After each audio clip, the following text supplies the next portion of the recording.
욥기서 15장 1절에서 5절 제가 봉독하겠습니다. 자, 그러자 대만인 엘리바스가 대답하여 말하기를 현명한 사람이 헛된 지식을 발설하겠으며 동풍으로 자기 배를 채우겠느냐? 그가 무익한 이야기와 선을 행할 수 없는 말로 따져보겠느냐? 정녕 내가 두려움을 내버리고 하나님 앞에 기도하기를 그치는 도다. 내 입이 내 죄악을 말하며 내 간교한 자의 혀를 택하는 도다. 아멘.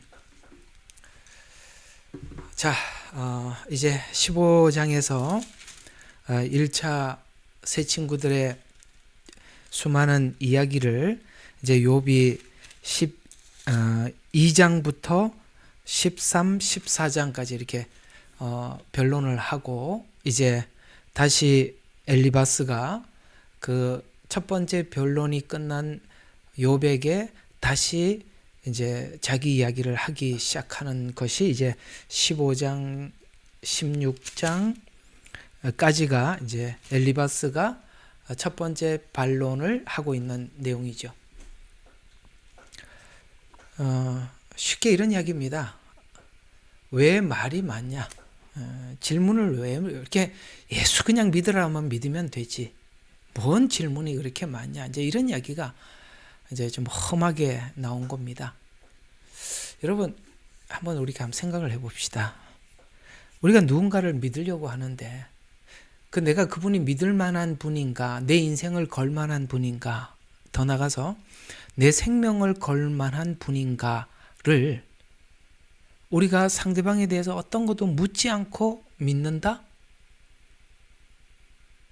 여러분, 상대방에 대해서 뭘 묻지도 않아. 아무것도 묻지도 않고 그냥 믿으라니까 다 믿고 다 건다?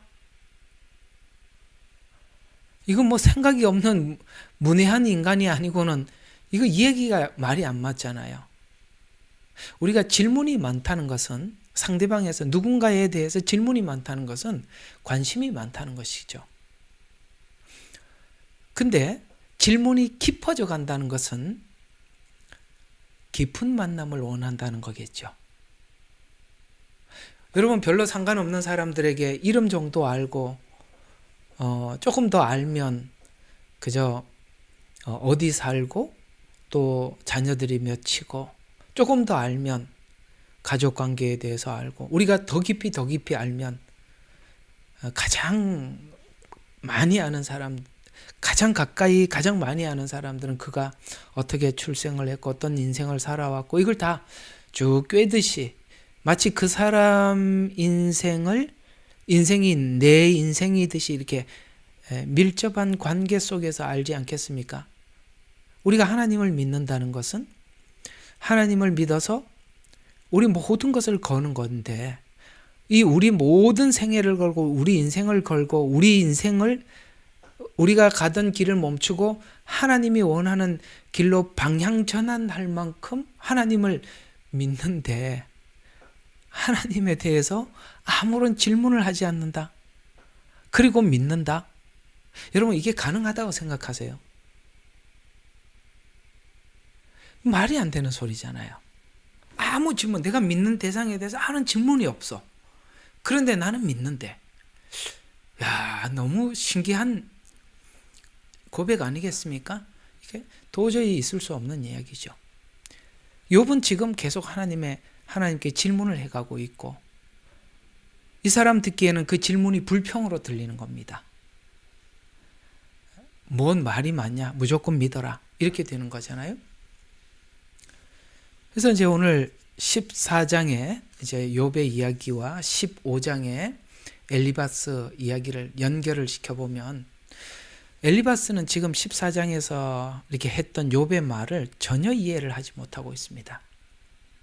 신자가 믿음을 갖고 우리가 믿는 하나님을 신뢰하기까지 우리 인간이 가지고 있는 근본적인 고뇌, 그러니까 우리 인간이 가지고 있는 근본적인 고뇌가 뭘까요?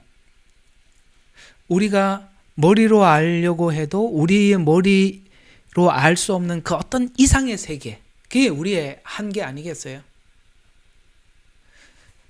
저는 사람이 얼마나 똑같은 걸 보고도 얼마나 착각하는지, 여러분 누워서 하늘에 구름이 지나가는 걸 쭉 보면은 계속 구름을 쳐다보면은 무슨 생각이 드냐면 구름이 가는 건지 하늘이 가는 건지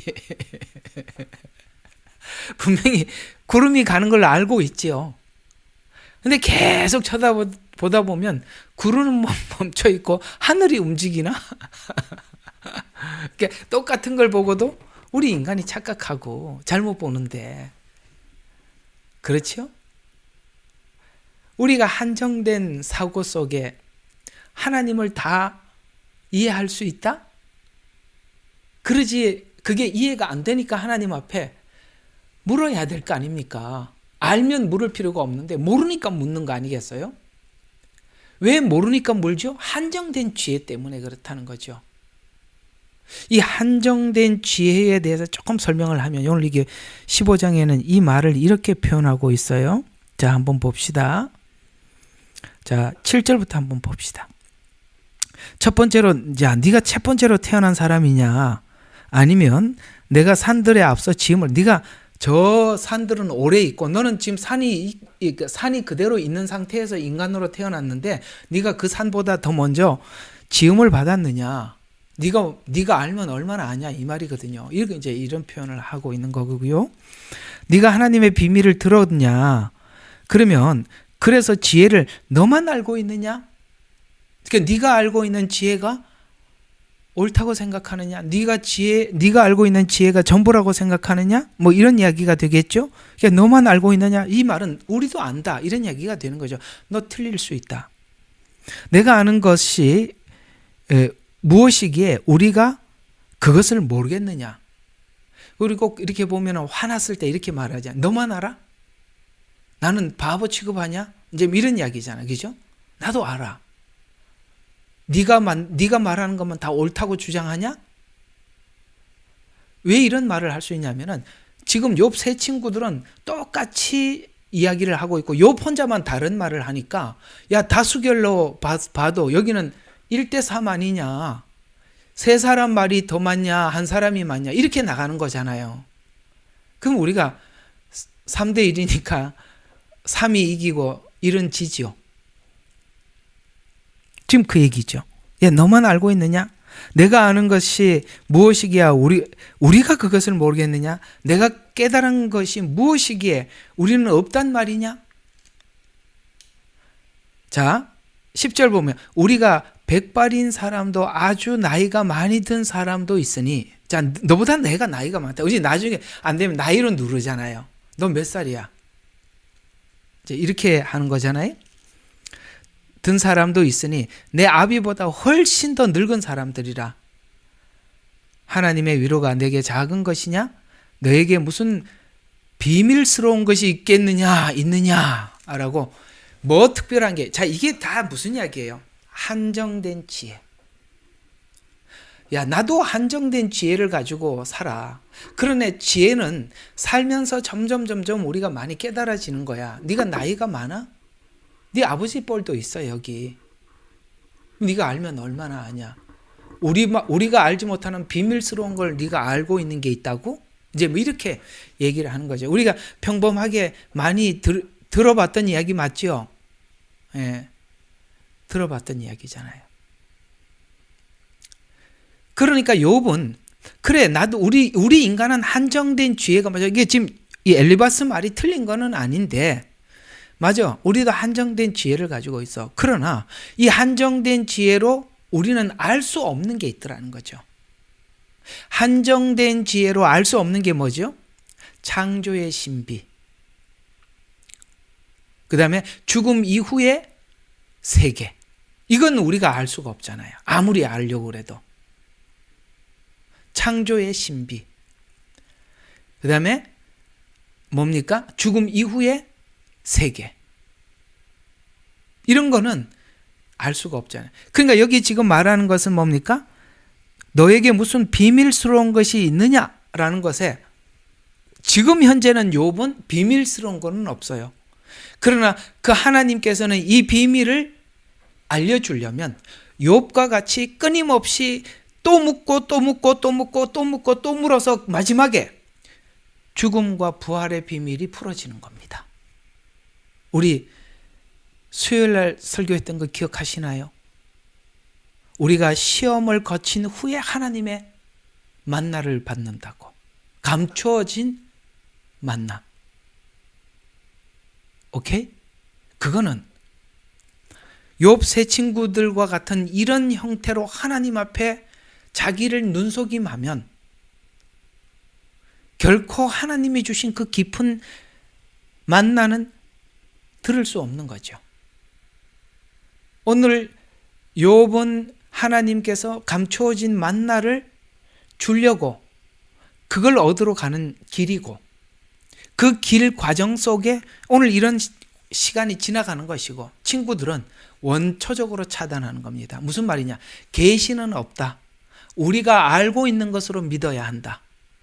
욥은 지금 하나님의 계시를 믿어야 한다. 이 두 쪽으로 둘이 나누어지는 겁니다. 한쪽은 굉장히 이성적인 믿음이고 이쪽은 뭡니까? 하나님의 계시를 다 담을 수 있도록 자기 그릇을 넓히고 있는 중이죠.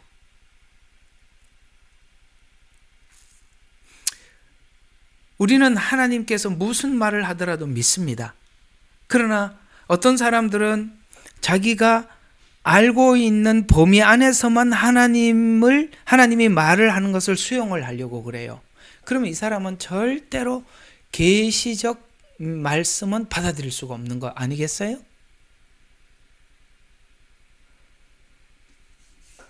그런 것처럼 오늘 이 엘리바스는 이 욥이 지금 14장에 했던 말들을 전혀 이해하지 못했다는 것을 알 수 있습니다.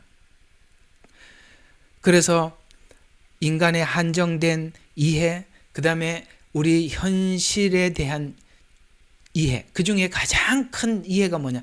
죽음에 대한 이해입니다. 죽는다는 건 알겠는데 죽음 이후의 세계? 이거는 계시 이외에는 우리가 알 방법이 없는 것들이죠. 이런 것들에 대해서 성경은 수도 없이 우리에게 답을 하고 이런 관계 속에 성경은 한 인물을 마치 한 인물, 특별히 오늘 욥이죠. 욥이라는 한 인물을 하나님이 택해서 욥이 우리가 하고 싶은 질문들을 욥의 입을 통해서 대신하게 하고 그 다음에 하나님은 인간 전체를 대변하듯이 욥 하나를 세워서 우리의 질문을 욥을 통해서 하게 하고 하나님은 그것을 대변해서 우리도 이런 질문을 하나님 앞에 했었었는데 끝에 가서 하나님이 무슨 대답을 하시나로 우리도 지금 같이 욥 속에 하나 포함이 돼서 욥이 묻는 질문, 그 다음에 우리는 욥 친구와 같은 사람들을 많이 만났을 겁니다. 그죠? 그러니까 욥 친구들, 그러니까 우리가 뭔가 신앙에 질문이 있으면 사람들한테 가서 물어보는데 다 보니까 대부분은 욥 같은 사람들은 별로 없고 욥 친구 같은 사람들이 대답을 해주는 바람에 여러분의 신앙은 뭔가가 해결이 안 됐던 거죠.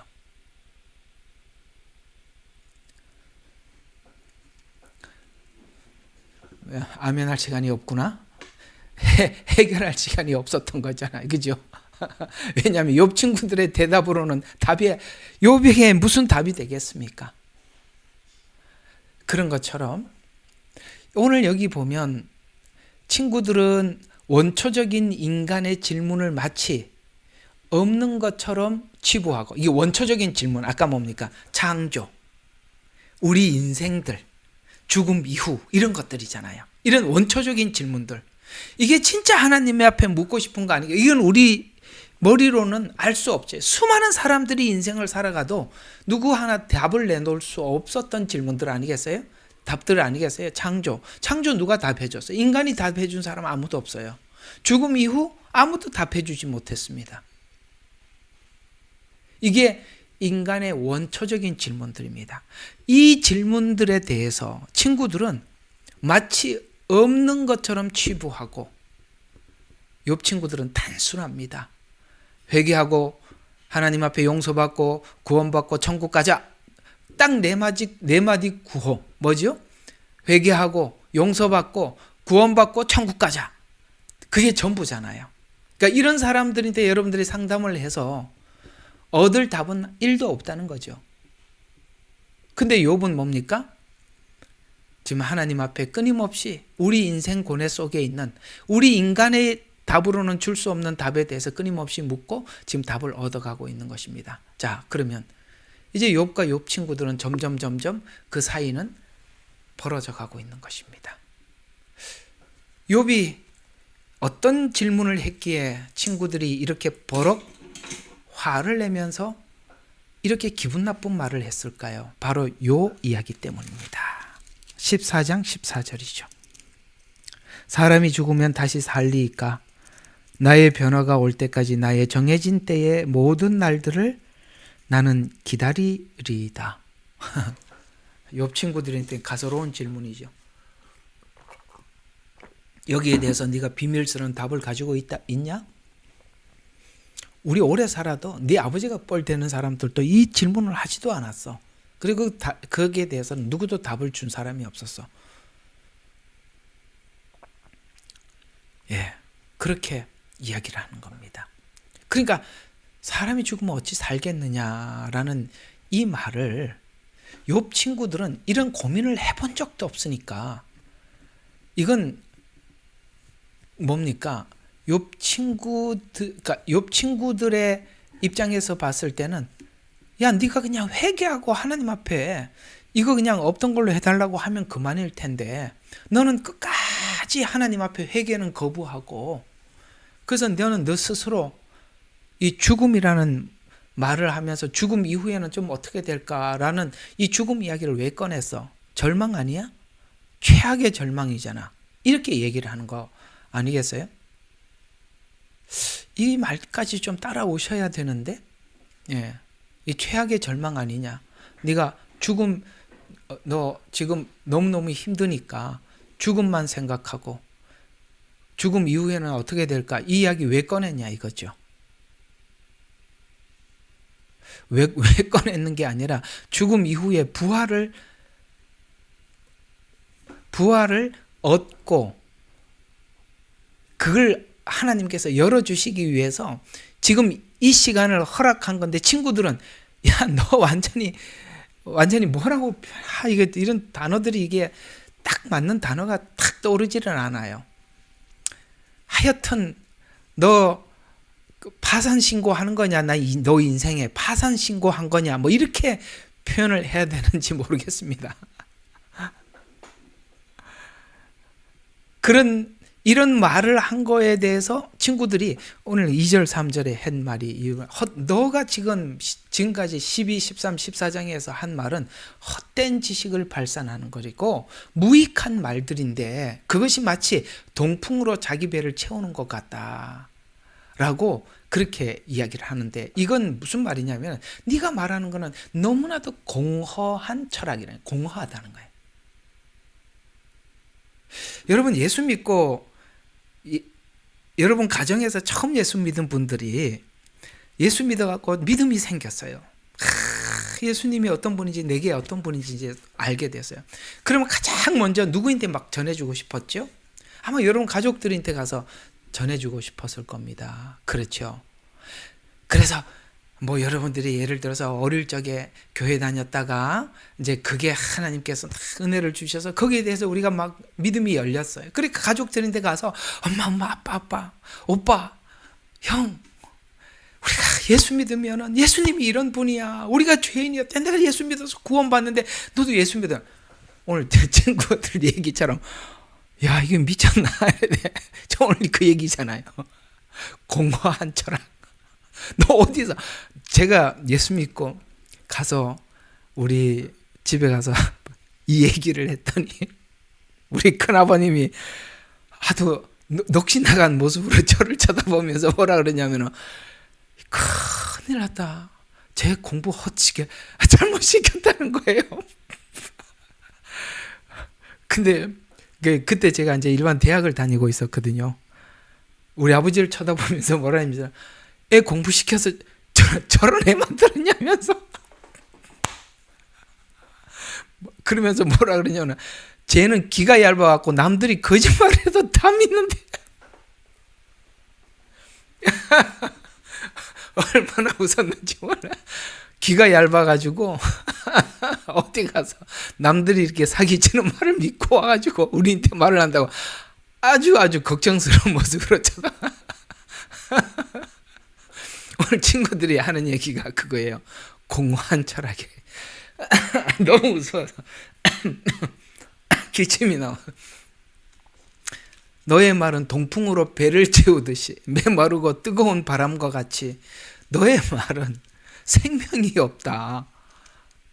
이렇게 말을 하고 있는 거예요. 바람과 같다는 거예요. 지나가는 말이라는 거예요. 의미 없는. 그래서 네가 하는 말은 사람들에게 소망을 주는 말 맞냐? 죽으면 살겠는가? 이런 질문이 이게 질문이냐? 지금 이렇게 얘기를 하고 있는 거예요. 그러니까 우리가 가서 이제 복음을 전하면 예수 믿으면 다시 산다니까 야, 이 바보 같은 놈아 죽으면 그만이지 사람이 뭘 살아?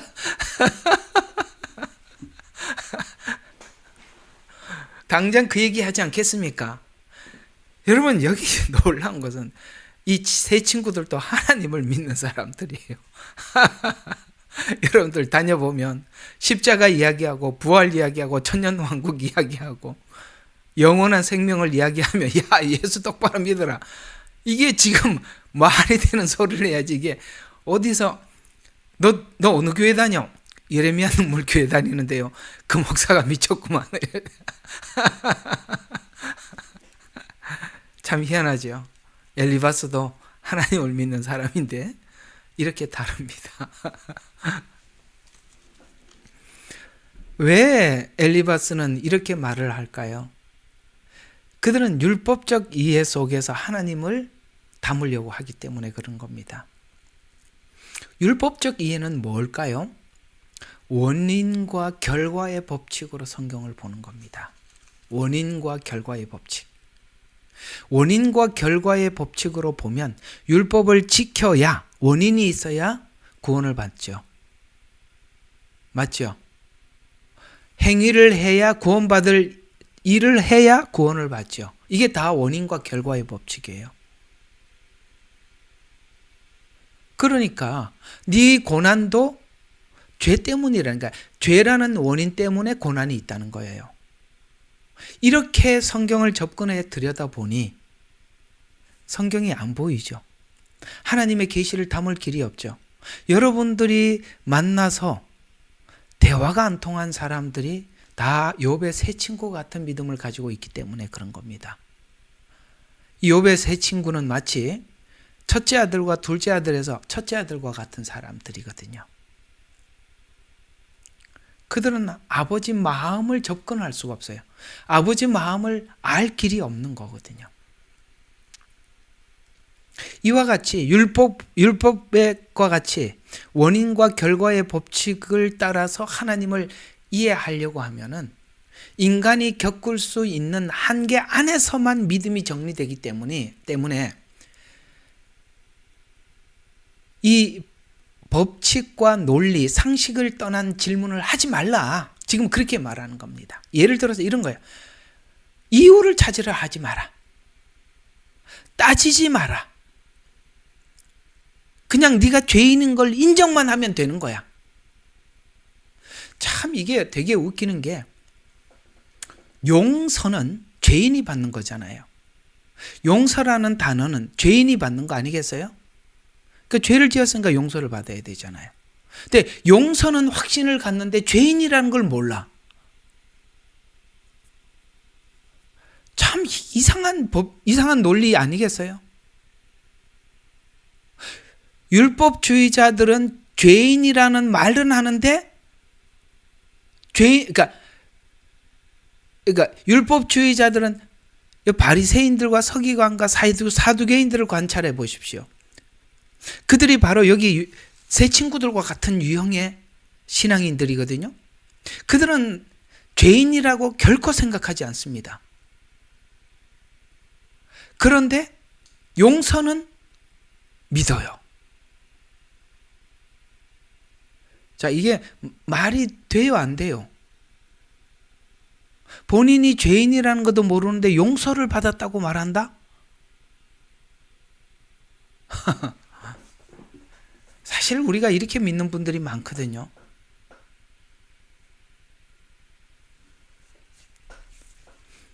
율법을 주신 목적은 네가 율법을 지키면서 이걸 깨달으라는 것입니다. 네가 얼마나 외식된 인생을 사는지, 그거에 대해서 괴로워하라고 준 게 율법 아니겠어요? 그렇죠? 율법을 지키려고 하면 할수록 오라 나는 곤고한 사람이로다 가 나와야 정상입니다. 근데 이렇게 율법을 지키면서 사실은 외식을 하고 있으면서 외식된 삶을 살면서도 괴로워하지 않고 하나님 앞에 저는 가짜입니다. 저는 외식 덩어리입니다. 저는 제 믿음에 대해서 하나님 앞에 부끄러워서 꺼내놓을 수 없습니다라고 묻지 않는다면 그 자체가 위선 덩어리입니다. 욥은 지금 자기 자신이 그런 존재라는 것을 서서히 깨닫고 있는 중이고 욥 친구들은 점점 모르고 있어요.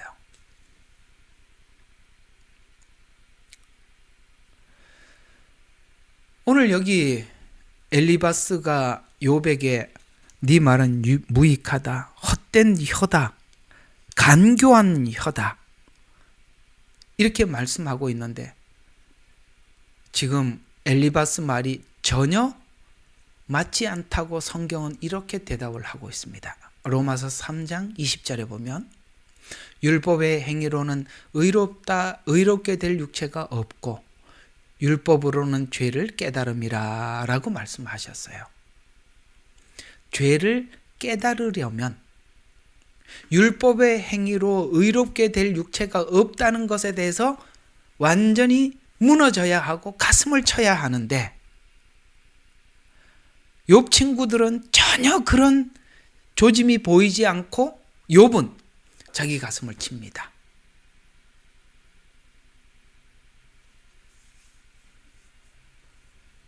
갈라디아서 3장 24절에는 이어서 이렇게 나옵니다. 율법은 초등교사의 안내를 받아야 한다라고 말씀하거든요. 율법은 초등교사라고 합니다. 그렇죠? 이걸 그런 몽학 선생이라고 개역개정에는 표현하고 있는데 몽학 선생은 그 아이가 주인의 아들이 초등학교 입학하기 전까지 그 주인의 종 중에 가장 똑똑한 종이 그 아이를 가르치는 역할을 맡은 사람을 보고 몽학 선생이라고 합니다. 초등학교 입학을 한다는 것은 은혜의 문에 들어갔다는 얘기고 은혜의 문 앞에까지 가는데 이 율법이 안내를 한답니다. 어떻게 안내한다고 아까 말씀드렸죠. 죄를 깨닫게 하는 거라고요. 율법의 행위로는 의롭게 될 육체가 없다라는 걸 깨닫게 하는 게 초등학교 몽학 선생의 역할이라는 거예요. 그래야만이 은혜의 문으로 들어갈 수 있으니까. 근데 왜 친구들은 이 은혜의 문에 들어가지 못하느냐? 간단합니다. 이 대답을 성경은 두 군데서 명확하게 해주고 있어요. 고린도전서 1장 18절입니다. 우리 한번 찾아보죠. 지금 욥 친구들은 왜 하나님을 만나지 못할까? 자, 고린도전서 2장 14절입니다. 여기에 이래서 하나님을 만날 수 없구나라는 것을 알 수 있는데요. 그러나 자연인은 하나님의 영들을 받지 아니하나니 이는 그 일들이 그 사람에게는 어리석게 여겨지기 때문이에요. 지금 정확하게 욥 친구와 욥에 대한 이야기를 하고 있는 거 맞지요? 어리석게 여기고 있잖아요.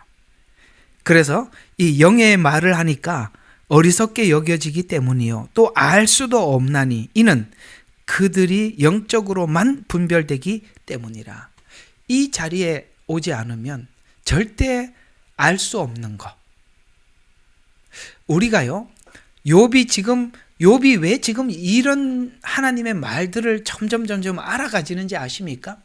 그건요, 이 시험과 고난이라는 이 과정이 없이는 이 말들을 들을 수가 없어요.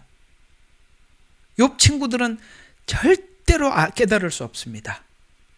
그래서 여러분의 인생 속에 끊임없이 여러분들에게 시험과 그 다음에 뭡니까? 환난과 고난과 이런 시간들을 계속 하나님 보내면서 계속 하나님 앞에 질문하게 만드는 겁니다. 여러분들이.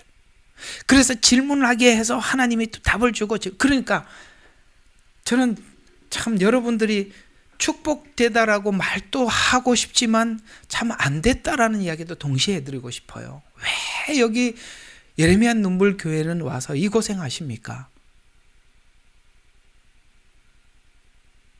여러분들이 이 메시지들을 하나님이 여러분들에게 들려주려면 여러분들은 평범하게 살아서는 이 메시지를 깨달을 수가 없기 때문에 자꾸, 그러니까 내가 오늘 또 김 집사님하고 통화했지만, 우리 다 아는 이야기지만, 얼마 전에 또 우리게 하순자 성도님도 세차하다가 또 이렇게 그 수술해가지고 그 많이 꼬맨 거 사진 보니까 참 기가 막히게, 오늘 또 어머니가 또 우리 또 교통사고 나갖고 또 병원에 지금 계신다고 그러는데, 그 엎치기 겹치기 거기다가 요새 또 누가 또 계속 인터넷에 올려 괴롭히지, 죽을 지경. 내가 그래서 오늘 그랬습니다. 축하한다고.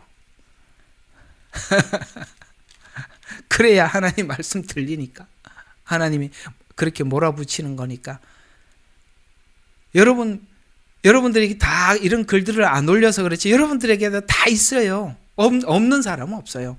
여러분들이 그 일이 없으면 여기 못 옵니다. 올 이유도 없고 이런 이야기를 들을 이유도 없어요. 여러분들은 궁금하지도 않아요. 욥 친구가 무슨 욥기 설교를 들으러 오겠어요? 욥기가 왜 필요하다고 생각하겠습니까? 그런데 이 말씀을 열어주려면 하나님께서는 그 말씀을 열어줄 만큼 여러분들의 생활도 곤고해야 하는 거거든요. 바울이 말하는, 오라 나는 곤고한 사람이라다. 율법을 왜 줬죠? 율법을 지키려고 하면 할수록 곤고하라고 준 거잖아요. 욥 친구들이 곤고해 보이세요? 전혀 그렇지 않습니다. 그래서 십자가의 도는 멸망하는 사람들한테는 다 미련해 보인답니다.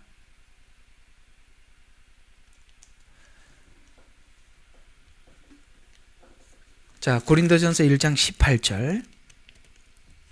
십자가를 전파하는 것은 멸망하는 자들에게는 어리석은 것이지만 구원받는 우리에게는 하나님의 능력이 됨이라. 쭉 내려가서 21절. 하나님의 지혜에 있어서는 세상이 그 지혜로 하나님을 알지 못하였기 때문에 하나님께서 복음 전파의 어리석음으로, 단순하단 말이에요. 전파했는데 성령님께서 믿게 만드는 거예요. 이게 어리석음. 세상 사람들이 볼 때는 얼마나 어리석어 보여요. 야, 쟤는 이거는 성령 안에서 받아들여지는 건데 그걸 세상 사람들이 당연히 어리석어 보이죠. 이런 것처럼 율법은 자기를 인정하게 하고 시인하게 하고 항복하게 하고 결국 다른 길이 없음을 알게 해서 하나님께 몰아가는데 친구들은 전혀 발전이 없고 욥은 점점 그곳으로 몰려가고 있습니다. 그러면서 오늘 4절에 이런 말씀을 하고 있습니다. 이거 욥기서 오늘 금방 읽었던, 다시 이쪽으로 빨리 넘어가서 15장 4절에 보면 이렇게 말합니다. 정녕 내가 두려움을 내버려, 이렇게 경외입니다. 야, 네가 지금 하나님을 두려워하는 걸 내버리고 하나님 앞에 기도하기를 그치는도다. 여기서 말하는 기도는 회개일 겁니다. 네가 하나님이 얼마나 만만하게 보이면 묻지 않고 하나님 앞에 이렇게 불평을 한단 말이야? 이렇게 야단을 치고 있어요. 자, 여러분, 지난날에는 욥 친구 같은 사람들이 되게 경건해 보였을 겁니다. 여러분 눈에는.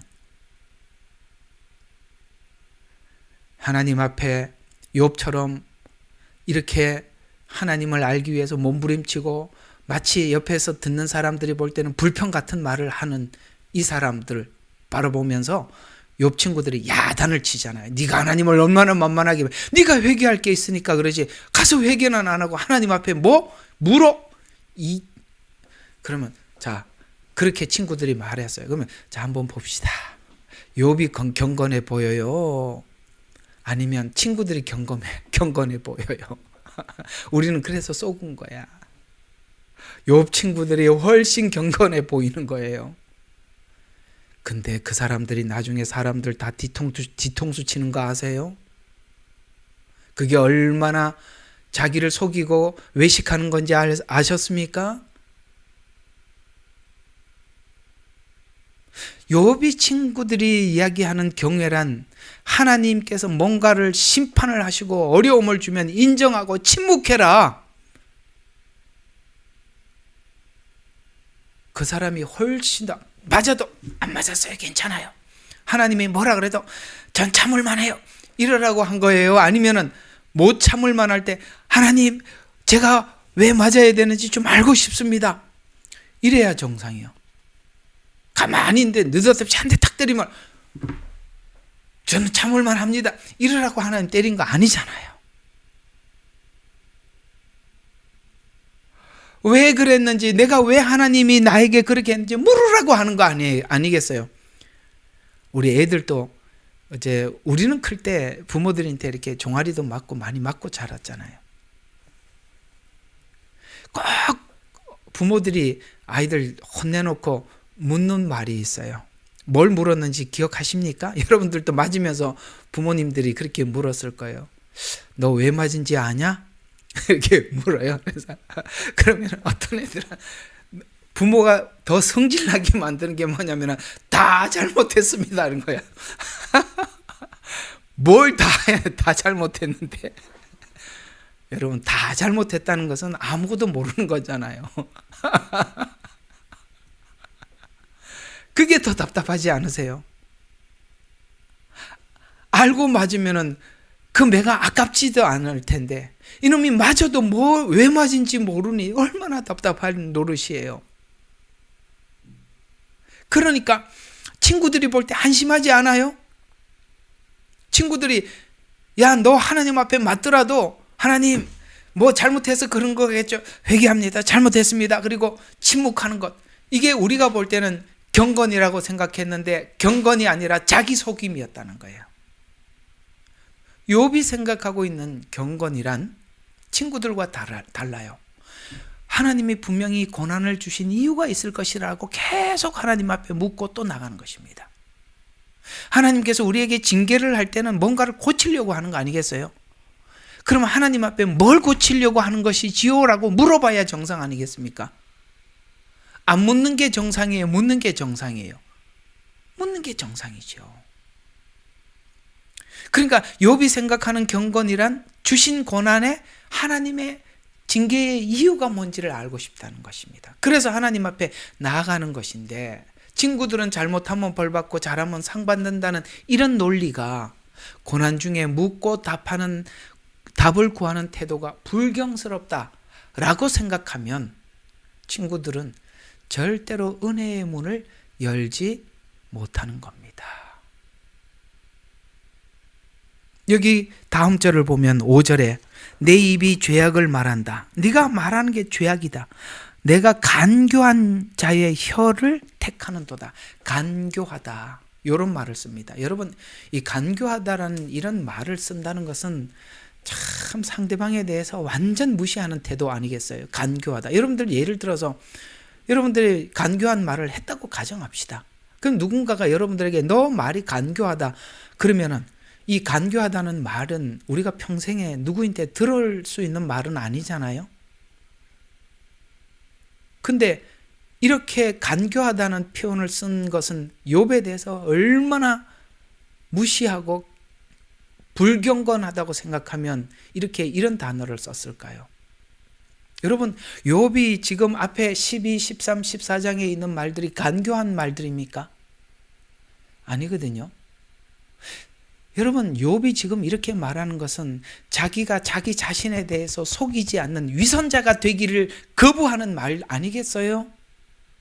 나 하나님 알지도 못하고 대충 믿고 싶지는 않습니다. 내가 믿는 하나님이 어떤 분인지 저는 다 알고 믿고 싶습니다. 라는 질문이 어떻게 간교한 혀입니까?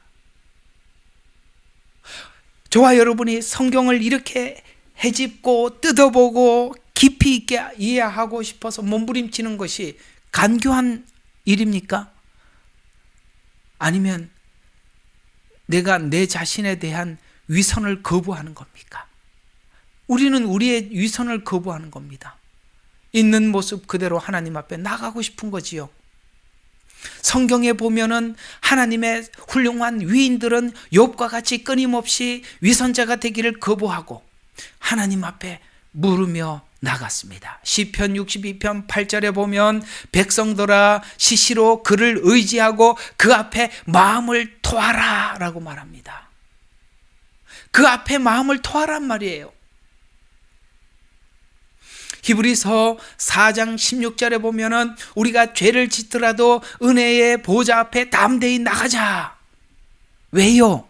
사람들이 우리에게 비난을 하고 우리에게 너는 이렇다 저렇쿵 이런 말을 하더라도 여러분, 사람들이 한 말이 최종 판결이 아니기 때문에 그렇습니다. 사람들은 우리에게 뭐라고 하더라도 우리는 하나님 앞에 나가는 거예요. 사람들의 말에 무너지지 않겠다는 거예요. 그래서 우리는 은혜의 보좌 앞에 나가는 겁니다. 여러분, 이것은 다 하나님 앞에 위선적 믿음을 걷어내기 위한 우리의 몸부림 아니겠어요? 욥기 42장 7절에 보면 오늘 여기 끝에 가보면은 분명히 이 친구들의 말은 틀렸다고 주님이 확정을 해줍니다. 왜요? 지금 이 말은 친구들의 말이 3대 1이라서 3이 이기고 다수결이 맞고 소수가 틀린 게 아니라 욥이 훨씬 맞았어요. 42장 7절에 보면 너희가 나를 가르쳐 한 말이 욥의 내 종 욥 말고 같지 못하다라고 분명히 마지막 하나님이 판결을 해주세요. 그러니 여러분, 사람들이 여러분들에게 무슨 말을 했든지 그 사람들의 말에 무너지지 말아 주시기를 주의 이름으로 축원합니다. 왜냐하면 그 사람들의 말이 최종 판결이 아니에요. 최종 판결자는 하나님이십니다. 그리고 친구들의 공식은 변하지 않습니다. 고난은 죄의 결과다. 죄가 있기 때문에 저런 말을 하면서 피하려 한다. 회개하면 끝날 것을 이렇게 얘기합니다. 여러분, 친구들은 이해라는 과정을 아예 근본부터 거절해버리는 겁니다. 근본부터 거절하는 겁니다. 왜? 하나님은 친구들 중 하나를 욥과 같은 길을 가지 못하는 것일까? 여러분, 왜 하나님이 택한 자들은 뭐가 다르냐? 친구들은 자기를 속이고 예수를 믿고 자기 위선을 감추고 예수를 믿고, 욥은 자기의 내면의 깊은 것까지 다 꺼내놓고 싶은 겁니다. 저 이런 사람인데도 사랑할 수 있습니까?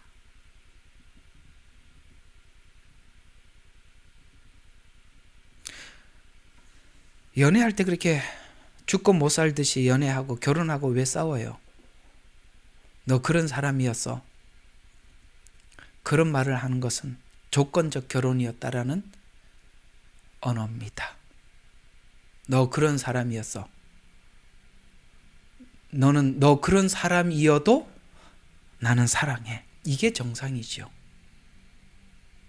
너 그런 사람이었어? 그러면 여러분들을 어떤 조건에 의해서 선택한 것입니다. 가장 불쾌한 결혼 생활입니다.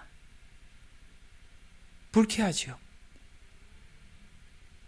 아니, 맞아요, 안 맞아요? 나는 내 모습 이대로 다 사랑할 줄 알았지.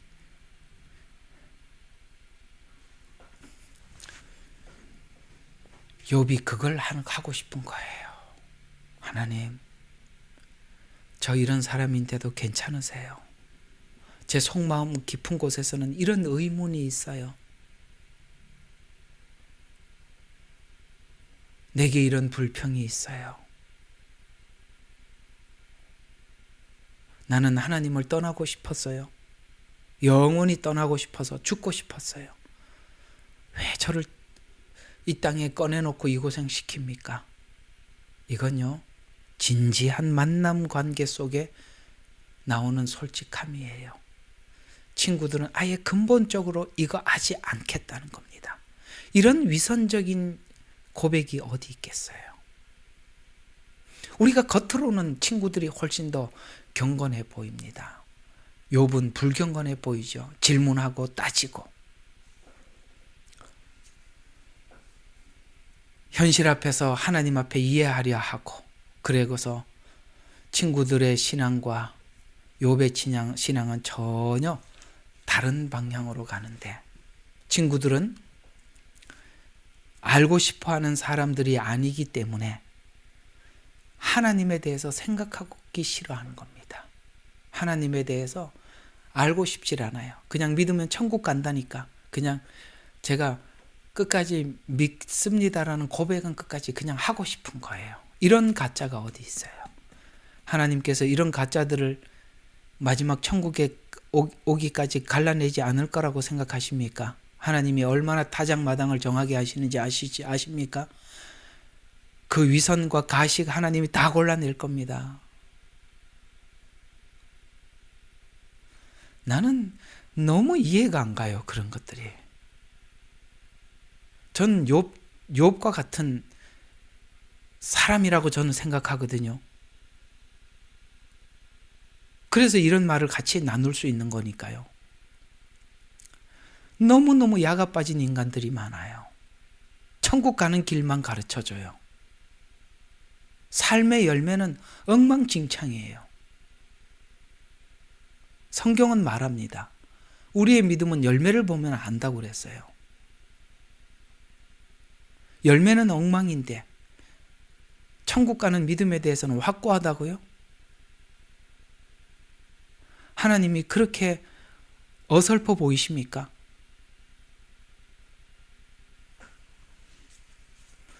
저는 이 복음에 대한 내용이 너무나도 참 문제가 있어 보입니다. 우리가 복음이 정상적으로 전해졌으면 이 교회가 이 모양이 될 수가 없어요. 될 수가 없다고요.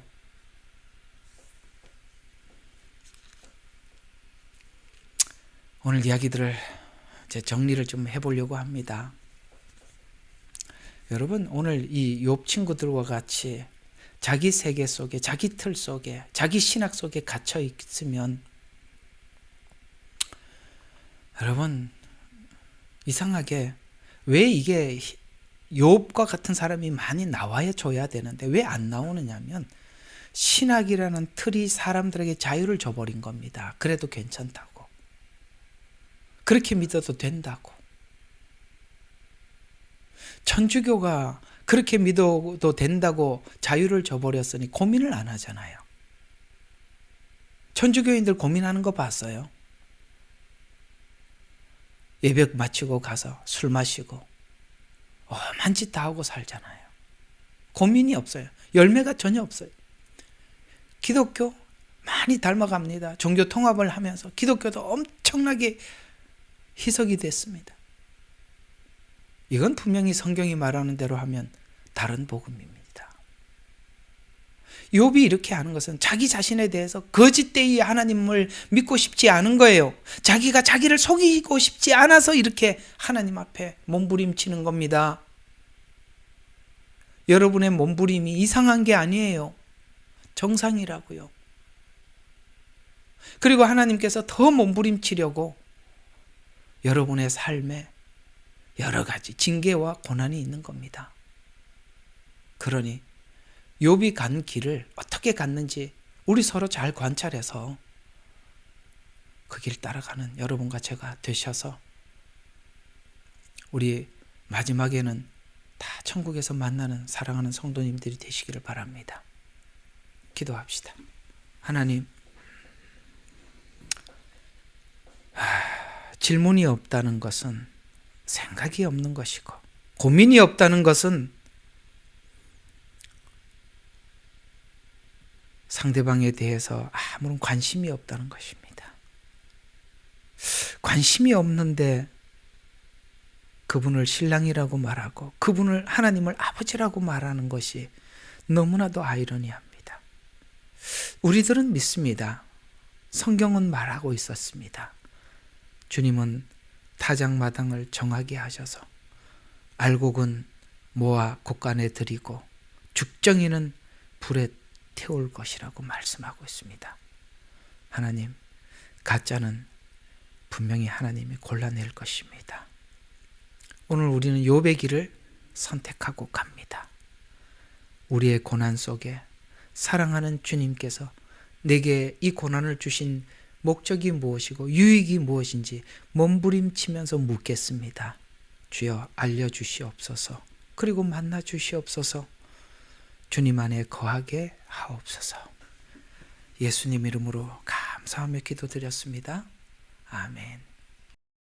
예레미야의 눈물은 시대에 맞는 말씀 선포와 변질되지 않은 순수 복음을 외치고 있습니다. 함께 연결되어 하나님께 예배드리며 이 마지막 때에 하나님께 쓰임받길 원하시는 분은 카카오 채널로 연락 주시면 연락드리도록 하겠습니다. 고정 댓글에 채널 경고와 착제에 대비한 예비 채널과 제2채널 링크를 올렸습니다. 이 채널 또한 구독 부탁드리겠습니다. 감사합니다. 우리는 역사상 가장 중요한 시점을 지나고 있습니다. 하나님께서는 하나님의 일을 하시기 전에 사람을 준비시키셨음을 우리가 알고 있습니다. 하나님 말씀은 마지막 때에 대추수, 대부흥의 때가 있다고 분명히 예언하고 있습니다. 아멘. 하나님의 말씀이 그대로 성취될 것을 믿습니다. 예레미야 눈물은 잠자는 교회와 영혼을 깨우기 위해 노력하고 있습니다. 이 가슴 뛰는 일에 함께 하길 원하시는 분은 카카오 채널로 연락 주시기 바랍니다. 당신은 위대한 하나님의 사람입니다.